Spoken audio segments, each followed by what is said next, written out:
মাসের শেষ, তাই আজ আর ট্রামে বা বাসে নয়, হেঁটেই যাচ্ছি তারানাথের বাড়ি। কিশোরীর মেজাজটা বেশ গমগমে, কারণ আজ তাদের আপিসের নবীন মুখুজ্জের সাথে তার নাকি বেশ জোরেই তর্ক হয়েছে। তর্কের বিষয়টাও বেশ মজাদার, আর সেটা হলো ভূত নিয়ে। নবীনবাবু নাকি বলেছিলেন ছোটবেলায় সে তার ঠাকুমার মুখে গল্প শুনেছিলেন যে তাদের গ্রামের এলাকায় নাকি একটা আত্মার বসবাস ছিল যে নাকি মানুষের উপকার করত। কথাটা শুনেই কিশোরী চটে উঠেছিল, কারণ আজ পর্যন্ত এমন অদ্ভুত কথা সে কখনো শোনেনি যে ভূত বা আত্মায় মানুষের উপকার করে। রাস্তায় যেতে যেতে কিশোরী বলল, তুমি বলো না, এরকম অবাস্তব কথা কেউ কি কখনো শুনেছে? এই যে আমরা প্রতি সপ্তাহে তারানাথের বাড়ি গিয়ে নানান অলৌকিক ঘটনা শুনি, আরে সেখানেও কি এমন কথা আমরা কখনো শুনেছি? বললাম, কেউ শুনেছে কিনা জানি না, কিন্তু আমি কখনো শুনিনি। কিশোরী বলল, হ্যাঁ, সেইটাই হলো কথা। আরে বাপু, যদি গুলি দিতে চাও তো এমন কথা বলো না যেটা লোকে বিশ্বাস করবে। যত সব ধাপ্পাবাজ। আমি বললাম, আচ্ছা ঠিক আছে ঠিক আছে, ঠান্ডা হও ঠান্ডা হও, চলো তারানাথের কাছে জানতে চাইবো যে এমন কখনো হয় কিনা। এই সব কথা বলতে বলতেই কখন যে মঠলেনে পৌঁছে গেছি সেটা নিজেরাই বুঝতে পারিনি। যখন বুঝলাম তখন চটপট মোড়ের মাথার দোকান থেকে গরম গরম মোচার চপ আর বেগুনি কিনে নিলাম। সিগারেট আমার পকেটেই আছে, তাই আর কিনলাম না। তবে আজ আর কিশোরীর থেকে দাম চাইলাম না। এখন ওর মেজাজে যেমন হয়ে আছে, কোথায় আবার রেগে মেগে উঠবে, তার চেয়ে বরং আজকের দামটা আমিই দিলাম। যথা সময়ে তারানাথের বাড়িতে উপস্থিত হয়ে ঈষৎ বাক্য আদান প্রদানের পর মুড়ি আর তেলে ভাজা এলো। এক সময় সেটাও শেষ হলো এবং তারপরে এলো চা। অন্যান্য দিন সাধারণত চায়ের পালা শেষ হওয়ার পর তারানাথ সিগারেট ধরান, কিন্তু আজ চায়ে চুমুক দিয়েই বলে ওঠেন, কই হে একটা সিগারেট দাও দেখি। আমি তাড়াতাড়ি পাসিং শোয়ের প্যাকেটটা এগিয়ে দিয়ে বলে উঠলাম, কি ব্যাপার, আজ কি চা আর সিগারেট একসাথে চলবে নাকি? তারানাথ বললেন, কিছুদিন হলো এই অভ্যেসটা হয়েছে, তবে বেশ লাগে কিন্তু। এক চুমুক চা আর তারপর একটা সিগারেটে টান দিয়ে দেখো না, মজাটা হাতে নাতে টের পাবে। এবার কিশোরী মুখ খুলল। আচ্ছা, একটা কথা বলুন তো, আত্মা বা ভূত কি কখনো মানুষের উপকার করতে পারে? তারানাথ কেমন অদ্ভুত চোখে একবার কিশোরীর দিকে তাকালেন, তারপর চা আর সিগারেট মিশ্রিত দুটো পরিতৃপ্তি সূচক শব্দ করে বলে উঠলেন, আজ হঠাৎ এই কথা কেন? তখন কিশোরী তার সাথে আজ দুপুরে ঘটে যাওয়া অফিসের কথাগুলো বলল। তারানাথ চা আর সিগারেট খেতে খেতে সব কথা মন দিয়ে শুনল। তারপর পাশে রাখা ছাইদানি হিসেবে ব্যবহৃত নারকেলের মালার মধ্যে সিগারেটটি গুজে দিতে দিতে বললেন, শোনো কিশোরী, তোমাদের তো আগেই বলেছি এই বিশ্বজগতে এমন অনেক ঘটনা ঘটে যা আমাদের বুদ্ধি বা বিবেচনার বাইরে। আমি বলে উঠলাম, তাহলে কি বলতে চান যে উপকারী ভূত হয়? তারানাথ আর একটা সিগারেট ধরাতে ধরাতে বললেন, সেই প্রশ্নের উত্তর জানার আগে তোমরা বরং একটা গল্প শোনো। দুলালপুর নামে একটি প্রত্যন্ত গ্রাম আছে, মেদিনীপুর জেলার একেবারে শেষ প্রান্তে অবস্থিত ছোট্ট গ্রাম। সেখানে মানুষজন খুব শান্তিপূর্ণভাবে বসবাস করে। গ্রামের চারপাশে সবুজ শ্যামল ক্ষেত আছে, আর মাঝখানে আছে ছোট্ট একটা পুকুর। এই গ্রামেরই উত্তর দিকে আছে একটা প্রাচীন বট গাছ। এই বট গাছ নিয়ে গ্রামের লোকেদের মধ্যে নানান কাহিনী আজও প্রচলিত। আমি তখন সেখানে আছি সপ্তাহখানেক হলো। গ্রাম শুরু হওয়ার এক ক্রোশ আগে আছে মতিপুর ঝিল। সেখানেই এক সৌম্য সাধু বাবার সাথে আমার পরিচয় হয়। সাধু বাবাটি বেশ নম্র গোছের, আমার খুব ভালো লাগে তাকে, তাই তার কাছেই ছিলাম। এখন অবশ্য দেশ স্বাধীন, তাই ইংরেজ বা জমিদারদের উৎপাত নেই।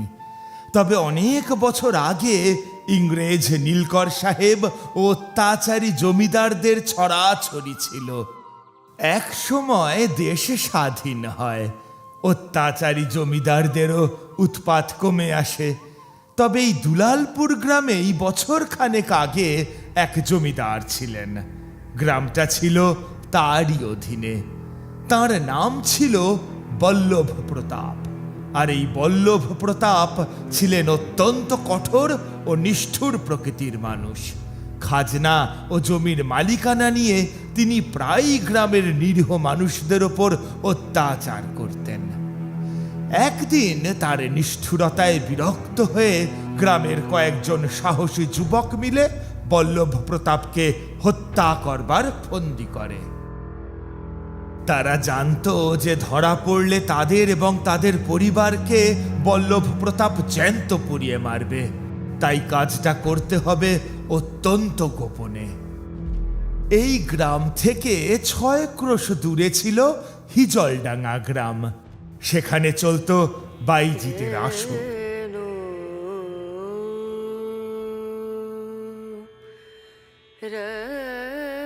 বল্লভ প্রতাপ সপ্তাহে একবার যেতেন সেখানে, আর যেদিন তিনি যেতেন ফিরতে অনেক রাত হতো।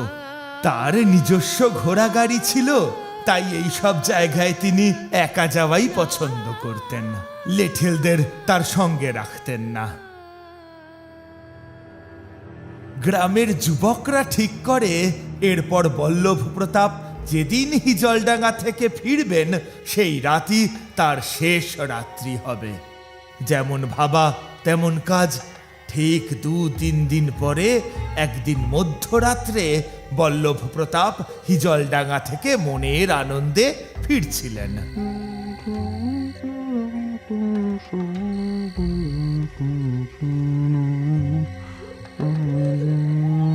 গ্রামের সেই পুরনো বটগাছটার পাশে অনেক ঝোপঝাড় ছিল। সেখানেই গ্রামের যুবকেরা ওত পেতে বসেছিল। যেই না বল্লভ প্রতাপের ঘোড়ার গাড়ি ওই বটতলায় উপস্থিত হলো, অমনি গ্রামের যুবকেরা তাকে আক্রমণ করল। বল্লভ প্রতাপ কিছু বুঝে ওঠার আগেই কেউ একজন তার মাথায় বসিয়ে দিল সজোরে এক লাঠির বাড়ি। প্রচন্ড আঘাতে তিনি ওখানেই মাথা ধরে বসে পড়লেন। তারপর একের পর এক লাঠির আঘাতে ধীরে ধীরে মৃত্যুশয্যায় ঢলে পড়লেন। তারপর গ্রামের যুবকেরা তার মৃতদেহটাকে ওই বটগাছের নিচে পুঁতে রেখে যে যার বাড়ি ফিরে গেল। পরদিন জমিদার বাড়িতে কান্নার রোল পড়ে গেল। তার স্ত্রী বহু জায়গায় অনুসন্ধান করেও স্বামীর কোনো খোঁজ পেলেন না। গ্রামের যুবকদের এই কীর্তির কথা অনেকেই জানতো, কিন্তু নিজেদের পীড়নের কথা ভেবে আর মুক্তির স্বাদ গ্রহণের নেশায় সকলেই ব্যাপারটা চেপে যায়। বল্লভ প্রতাপের মৃত্যুর পর থেকে গ্রামে অদ্ভুত সব ঘটনা ঘটতে শুরু করলো। মাঝরাতে বটগাছের নিচে হঠাৎ করেই কাঁপুনি শুরু হতো। কেউ সেখান দিয়ে হেঁটে গেলে মনে হতো যেন ভূমিকম্প হচ্ছে। কেউ কেউ রাতের বেলা সেই গাছের নিচ দিয়ে যাওয়ার সময় অদ্ভুত সুরে কাউকে কাঁদতে শুনতো।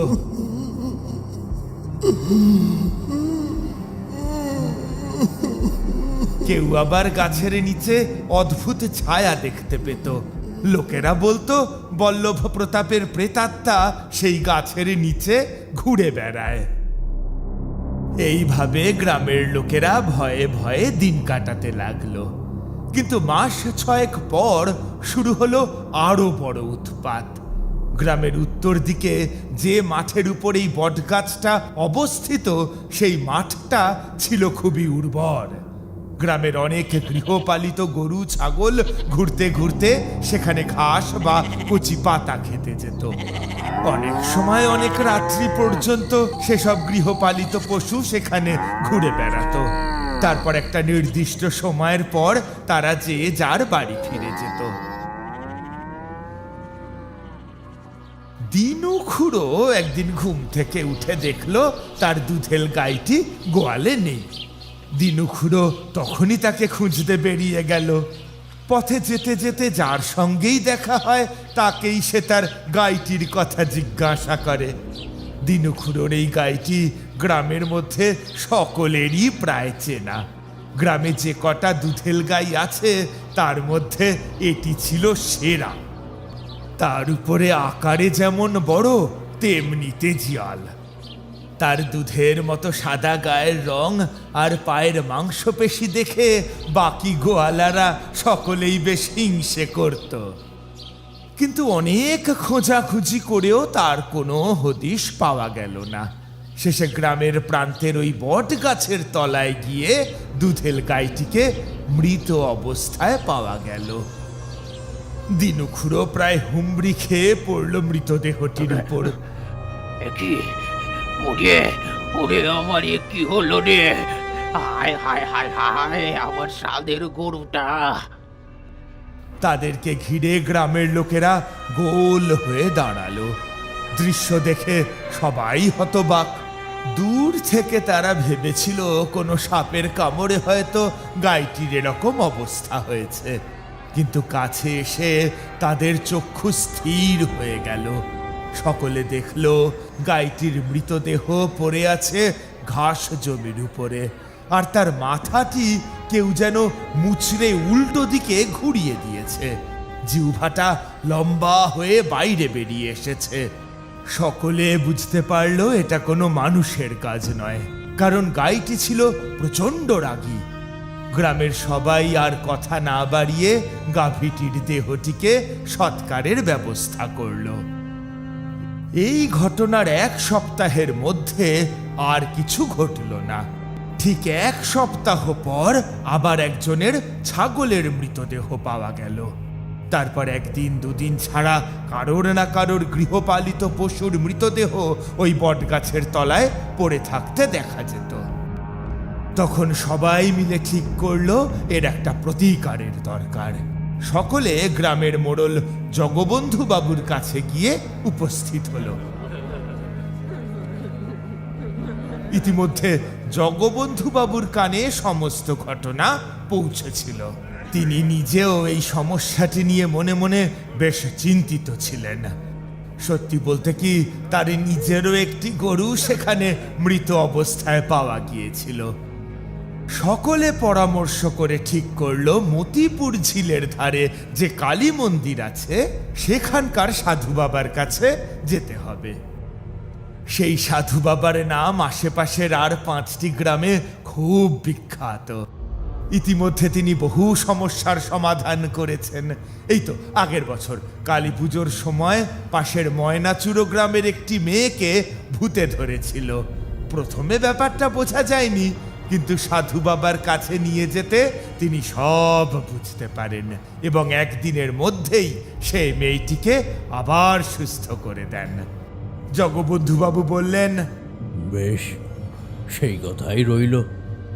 আগামীকালই আমরা রওনা হব। আশা করি আমাদের গ্রামের সমস্যার কথা শুনে তিনি কিছু না কিছু উপায় ঠিক বের করে দেবেন।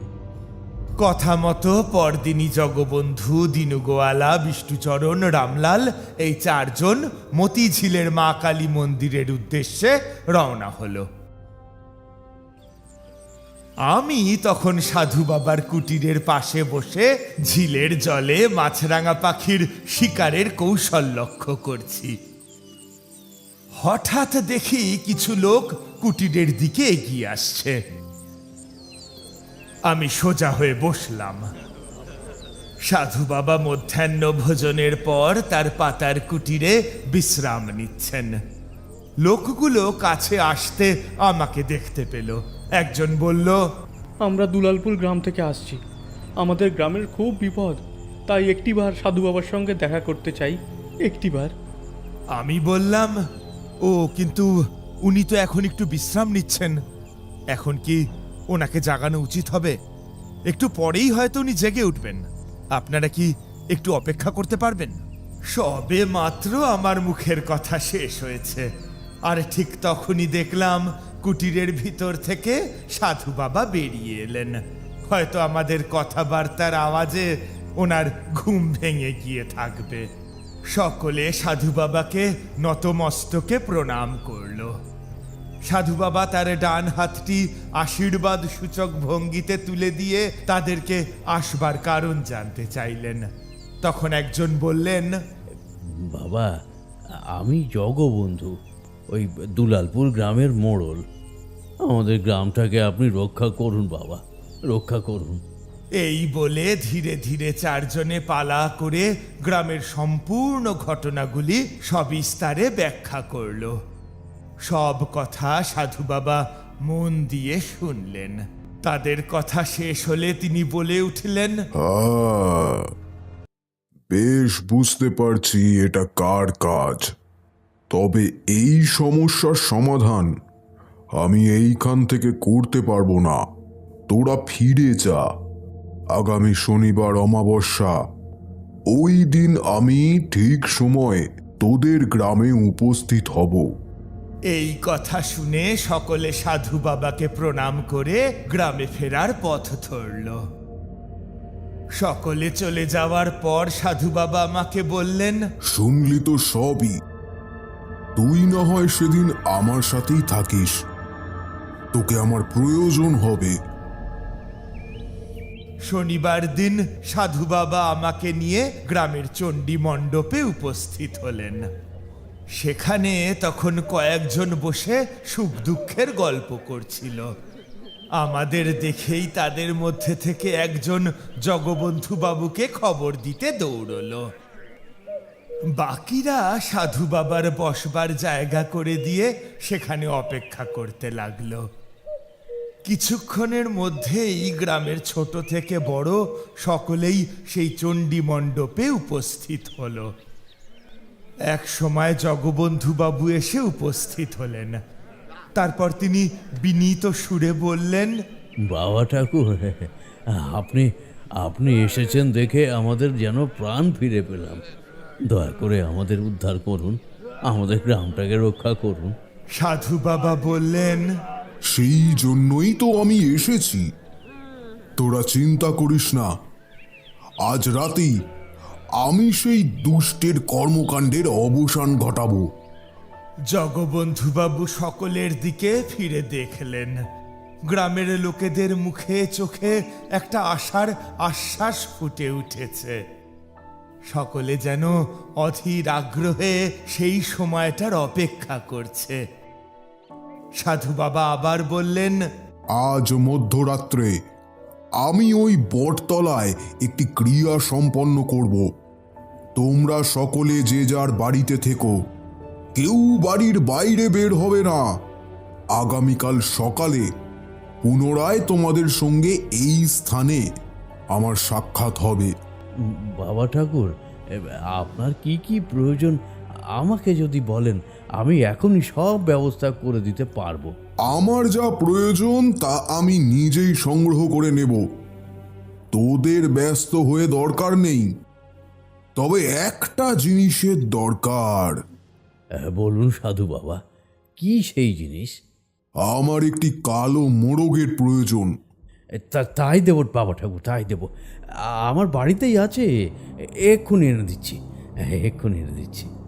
এই বলে তিনি গ্রামের একজনকে তার বাড়িতে পাঠালেন মুরগির খাঁচা থেকে একটি কালো মোড়ক এনে দেওয়ার জন্য। কিছুক্ষণের মধ্যেই সেই ব্যক্তি একটি কুচকুচে কালো মোড়ক নিয়ে পুনরায় সেখানে উপস্থিত হলো। তারপর সেই মোড়কটা তুলে দিল আমার হাতে।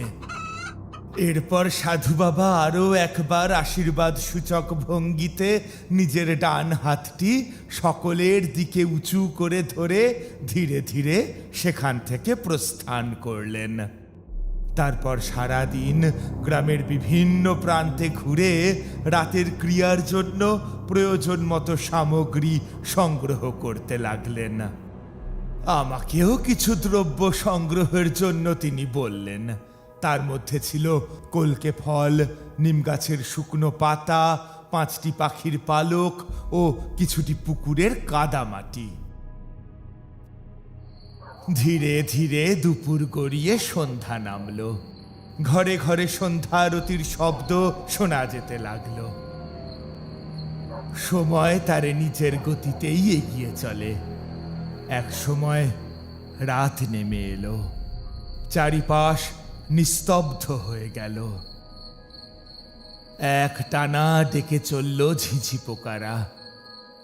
রাতের আকাশকে মুখরিত করে ভেসে এলো রাত পাখির ডাক। গ্রামের রাস্তা শুনশান, ফাঁকা।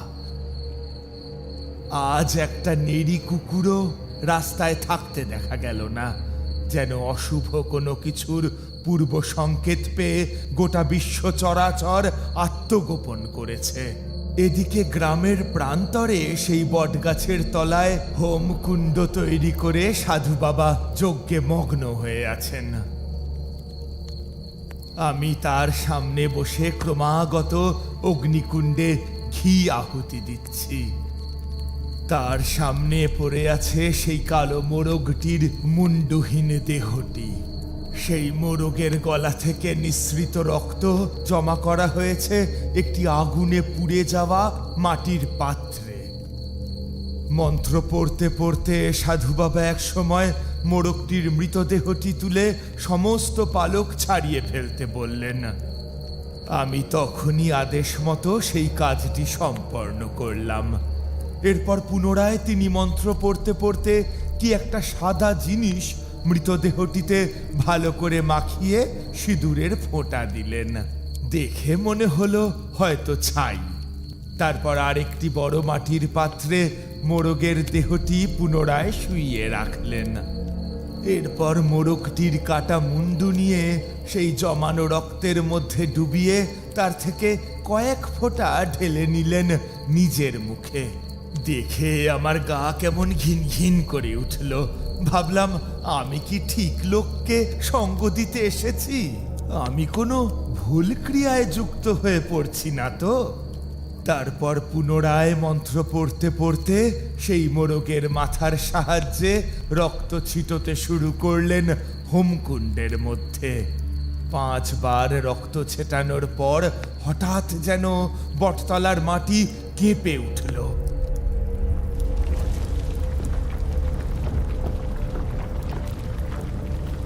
সঙ্গে সঙ্গে বদলাতে শুরু করলো চারপাশের প্রকৃতি।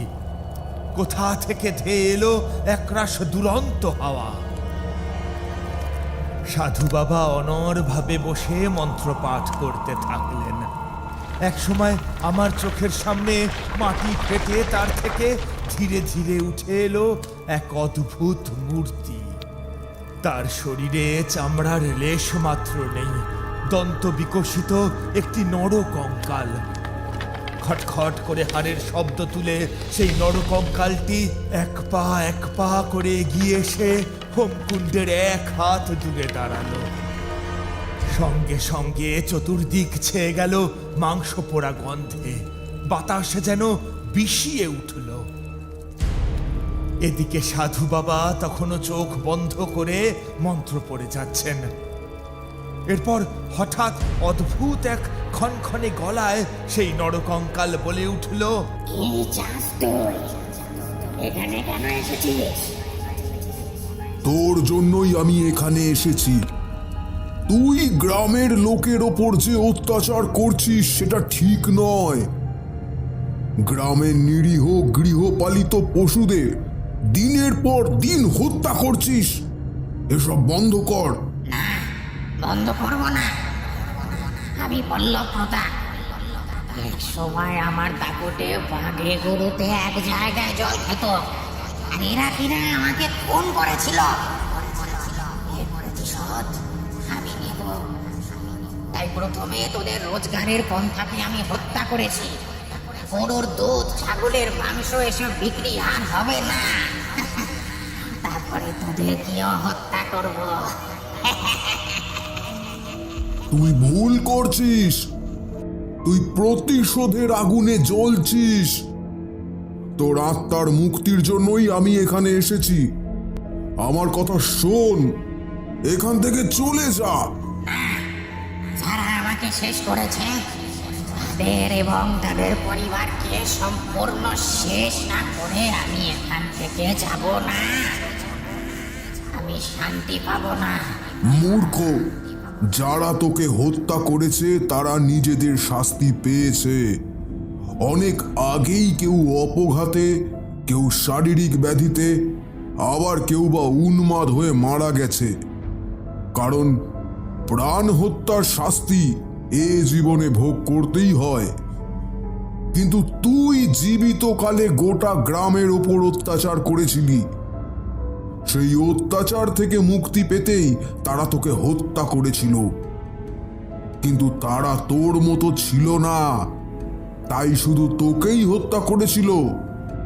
তোর পরিবারের গায়ে আঁচড়টিও টানেনি। কিন্তু গ্রামবাসীর জায়গায় তুই থাকলে হয়তো তাদের পরিবারকেও মেরে ফেলতিস। তোর মানসিকতা মৃত্যুর পরেও পরিবর্তিত হয়নি। সেই কারণেই আজও তোর আত্মা মুক্তি পায়নি। সাধু বাবার কথা শুনে কঙ্কালটি কিছুক্ষণ স্থির হয়ে দাঁড়িয়ে রইল। হয়তো সাধু বাবার কথাগুলো এক মুহূর্ত ভেবে দেখল। সাধু বাবা আবার বললেন, তুই মরেছিস তোর কর্মফলে, আর যারা তোকে হত্যা করেছিল তারাও মরেছে তাদের কর্মফলে। কিন্তু বর্তমানে তুই যে সকল নিরীহ প্রাণীদের ওপর অত্যাচার করছিস সেটা অত্যন্ত অন্যায়। আমি তোর জন্য কিছু এনেছি, সেটা গ্রহণ কর আর আমার কথা শোন। এই বলে সাধু বাবা পালক ছাড়ানো সেই মোরগের মৃতদেহটা কঙ্কালটার দিকে ছুঁড়ে দিলেন। আমি অবাক হয়ে দেখলাম চোখের নিমেষে কঙ্কালটা একটা আস্ত মোরগের দেহ গিলে খেয়ে নিল। তারপর তার মধ্যে এক অদ্ভুত পরিবর্তন দেখা গেল। সে দাঁড়িয়ে ধীরে ধীরে দুলতে শুরু করলো, ঠিক ভূতে ভর করা মানুষের মতন। সাধু বাবা বললেন, শোন, আমি তোর আত্মার মুক্তির ব্যবস্থা করতে পারি, কিন্তু আমি জানি তুই সেটা চাস না। কারোর ইচ্ছার বিরুদ্ধে মুক্তি দেওয়া অনুচিত। আর তুই তো চাস এখানেই থাকতে। তবে তাই হোক, কিন্তু আজকের পর থেকে তোকে গ্রামের লোক অন্য রূপে দেখবে। আমি সেই ব্যবস্থাই করে দিয়ে গেলাম। এরপর সাধু বাবা মোরগের মাথার সাহায্যে কয়েক ফোঁটা রক্ত নিয়ে সেই দোদুল্যমান কঙ্কালটির শরীরে ছিটিয়ে দিলেন। কিছুক্ষণের মধ্যেই কঙ্কালটি ধীরে ধীরে পাতলা স্বচ্ছ ধোঁয়ার রূপ ধারণ করতে করতে বটগাছের কাণ্ডের ভেতর প্রবেশ করল। সাধু বাবা যজ্ঞের ক্রিয়া সম্পন্ন করে বাকি রাতটা বটতলাতে বসেই কাটিয়ে দিলেন। আমিও তাই করলাম। সূর্যোদয়ের সঙ্গে সঙ্গে সাধু বাবা আমাকে নিয়ে চণ্ডী মণ্ডপের উদ্দেশ্যে রওনা হলেন। যখন একে একে গ্রামের লোক সেখানে উপস্থিত হতে থাকলো, তারা দেখলো সাধু বাবা স্মিত মুখে সেখানে বসে আছেন। সকলে জড়ো হতে সাধু বাবা বলে উঠলেন, আজ থেকে তোমাদের ভয়ের আর কোনো কারণ নেই। সমস্ত সমস্যার সমাধান হয়ে গেছে। সকলে মিলেমিশে থাকো, সুখে দুঃখে একে অপরের পাশে থেকো, মান জ্ঞান হুঁশ নিয়ে চলাফেরা করো, তবেই তো মানুষ। আচ্ছা, এবার আমি বিদায় নেব। তোমরা ভালো থেকো। এই বলে সাধু বাবা সেখান থেকে প্রস্থান করলেন। আমিও তার সাথে চললাম। সকলে সমবেত কণ্ঠে বলে উঠল, জয় সাধু বাবা, জয় সাধু বাবার জয়, জয় সাধু বাবার জয়। এরপর আর কিছুদিন মাত্র আমি সেখানে সাধু বাবার সঙ্গে থেকে অন্যত্র যাওয়ার জন্য পথে নেমে পড়লাম। কারণ সেই সাধু বাবাও সেখান থেকে যাবার উপক্রম শুরু করেছিলেন। তবে সেখান থেকে আসবার আগে তিনি বেশ কিছু তন্ত্র শক্তি আমাকে প্রদান করেছিলেন। তারপর আমিও অন্যত্র চলে গেলাম। বহু বছর পর সেই গ্রামে কোনো ক্রমে আমি গিয়ে পৌঁছেছিলাম। গিয়ে দেখলাম সেই ঘটনার পর কেটে গেছে বহু বছর, কিন্তু বটগাছের নিচে বল্লভ প্রতাপের আত্মা এখনো ঘুরে বেড়ায়। তবে গ্রামবাসীরা মনে করে বল্লভ প্রতাপের প্রেতাত্মা তাদের গ্রামকে বিপদ থেকে রক্ষা করে, কারণ তিনি এখন গ্রামের রক্ষক হয়েছেন।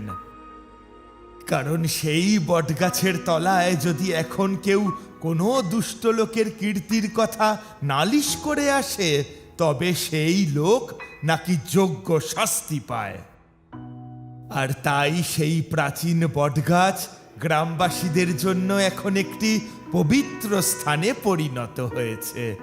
গ্রামবাসীরা এখন নালিশ করার পদ্ধতি স্বরূপ লাল সুতো দিয়ে সেই গাছে ঢিল বেঁধে আসে। দুলালপুরের এই গল্প আজও মানুষের মুখে মুখে ঘুরে বেড়ায়, আর গ্রামবাসীরা জমিদার বল্লভ প্রতাপকে সম্মান জানিয়ে সেই বটগাছের যত্ন নেয়। গ্রামবাসীরা সব সময় বটগাছের নিচে প্রদীপ জ্বালিয়ে রাখে, যাতে বল্লভ প্রতাপের আত্মা কখনো অশান্ত না হয়। এভাবেই দুলালপুরের গ্রামবাসীরা প্রেতাত্মার সঙ্গে এক ধরনের সমঝোতার সহিত বসবাস করতে শুরু করলো। তাদের বিশ্বাস ও ভালোবাসায় ও সাধু বাবার আশীর্বাদে বল্লভ প্রতাপের প্রেতাত্মা আজও শান্ত থাকে এবং গ্রামকে রক্ষা করে। তারানাথ গল্প শেষ করে কিশোরীর দিকে চেয়ে বললেন, কি বুঝলে? আশা করি তোমার প্রশ্নের উত্তর তুমি পেয়েছ। কিশোরী নির্বোধ বালকের মতো একবার তারানাথের দিকে একবার আমার দিকে চাইতে লাগলো। বুঝলাম সে এসেছিল এমন কিছু কথা শুনতে, যাতে কালকে আপিসে গিয়ে তার কলিগ নবীনকে আচ্ছা করে দু চার কথা শোনাতে পারে। কিন্তু পৃথিবীতে এমনও যে হতে পারে সেটা হয়তো তার জানা ছিল না। আমাদের এই গল্প যদি আপনাদের ভালো লেগে থাকে তাহলে অবশ্যই লাইক করবেন এবং শেয়ার করবেন।